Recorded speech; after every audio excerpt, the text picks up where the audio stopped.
কোরআনুল কারীমকে মানার জন্য আমরা 4 শ্রেণীতে বিভক্ত। কয় শ্রেণীতে? 4 শ্রেণীতে।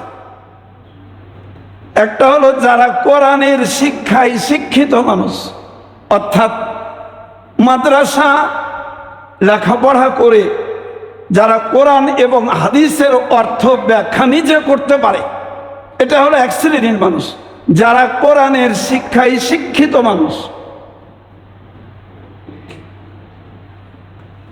এরা সম্পূর্ণভাবে এটা স্বীকার করে যে এটা আল্লাহ পাকের বিধিবিধান এবং তারা বিশ্বাস করে। আর এক শ্রেণীর মানুষ আছে যারা কোরআনের শিক্ষার আলোকে আলোকিত মানুষ, তারা কোরআনুল কারীম এবং হাদিস শরীফের অর্থ এবং ব্যাখ্যা করতে পারবে না, যারা সাধারণ মানুষ, কিন্তু কোরআনের শিক্ষার আলোকে তারা আলোকিত মানুষ। এই যে এখানে লাইটটা জ্বলে, এই লাইটের কারণে আপনারাও আলো পাচ্ছেন, আমিও আলো পাচ্ছি। এই লাইটের আলোকে আমরা সবাই আলোকিত হচ্ছি। ঠিক তেমনি ভাবে মাদ্রাসায় গুলোতে, ইসলামিয়া মাদ্রাসা হোক, আলিয়া মাদ্রাসা হোক, যে কোনো ধরনের মাদ্রাসা হোক, যেখানে কোরআন হাদিস চর্চা হয়, এই কোরআনের শিক্ষায় শিক্ষিত মানুষ হয়, ওখানে আলো জ্বলে। এবং উলামায়ে কেরাম এই কোরআনের শিক্ষায় শিক্ষিত মানুষ। আর যারা এই উলামায়ে কেরাম মাদ্রাসা শিক্ষার এই আলো যাদের কাছে উদ্ভাসিত হয় এবং তারা মনে বিশ্বাস করে যে কোরআনুল কারীমে যা আছে, হাদিস শরীফে যা আছে, এগুলো সত্য এবং আমরা বিশ্বাস করি এবং মানি, এই শ্রেণীর মানুষগুলো হলো কোরআনের শিক্ষায় আলোকিত মানুষ। এই 2 শ্রেণীর মানুষ আল্লাহ পাকের সন্তুষ্টিও পাবে, হাসরের দিন তারা নাজাত পেয়ে যাবে, নাজাত পেয়ে যাবে। আর 2টা শ্রেণী আছে, তোর মধ্যে একটা শ্রেণী হলো যারা ইবলিসের ছাত্র, যারা ইবলিসের ছাত্র। আর এক শ্রেণীর মানুষ আছে যারা ইবলিসের ছাত্রের অনুসারী। এরকম কিছু মানুষ আছে।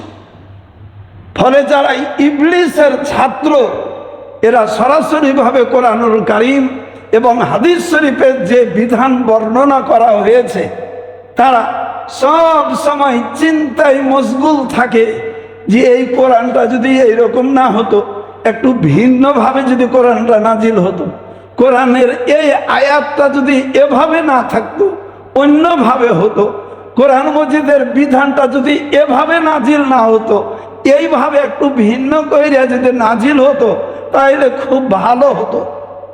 এই জন্য মাঝে মধ্যে কোনো কোনো ইবলিসের ছাত্র আছে, এতটুকু আস্পর্ধা দেখিয়া বলে যে কোরআন শরীফে ভুল আছে, খুব ভালো করে বুঝি। এবং অনেক অনেক ইবলিসের ছাত্র আছে যারা মনে করে কোরআন মজিদের অনেক বিধান যুক্তির দিক থেকে ঠিক নয়, যারা মনে করে কোরআন মজিদের কোনো কোনো বিধান এটা পালন না করলেও গুনাহ হবে না। এইরকম কিছু ছাত্র ইবলিসের বর্তমানে আছে, এটা আমি বলি না, বুঝতে পারলেন? এটা আল্লাহ পাক কোরআনুল কারীমের কথা বলে দিয়েছে। কোথায়? সূরাত ইউনূস, সূরাত ইউনূস 15 নম্বর আয়াত। এটা আল্লাহ পাক বলছেন, ওয়াইযা তুতলা আলাইহিম আয়াতুনা বাইয়িনাতিন। আমি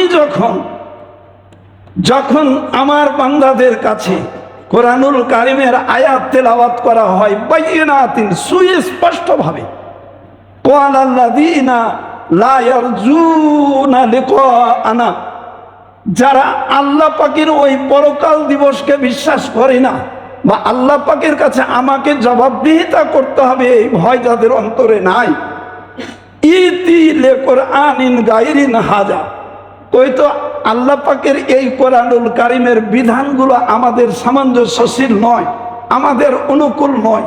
ফলে আল্লাহ পাক যদি একটা ভিন্ন কোরআন অবতীর্ণ করতেন তাহলে খুব ভালো হতো। আর বলে আও বাদদেলহু, কিংবা আল্লাহ রাব্বুল আলামিন যদি কোরআনের বিধানগুলোকে কিছু পাল্টে দিতেন তাহলে খুব ভালো হতো। আল্লাহ রাসূল সাল্লাল্লাহু আলাইহি সাল্লাম তখন বলতেন, কুল মা ইয়াকুনু লি আন উবাদদালাহু মিন লিকাই নাফসি, আমার জন্য এটা সম্ভব নয় যে আল্লাহ রাব্বুল আলামিন যে কোরআন নাজিল করেছেন, যার বিধান নাজিল করেছেন, আমি এটা পরিবর্তনের এটা ক্ষমতা রাখি না। এটা আল্লাহ রাসূল সাল্লাল্লাহু আলাইহি সাল্লাম তিনি ঘোষণা করে দিয়েছেন।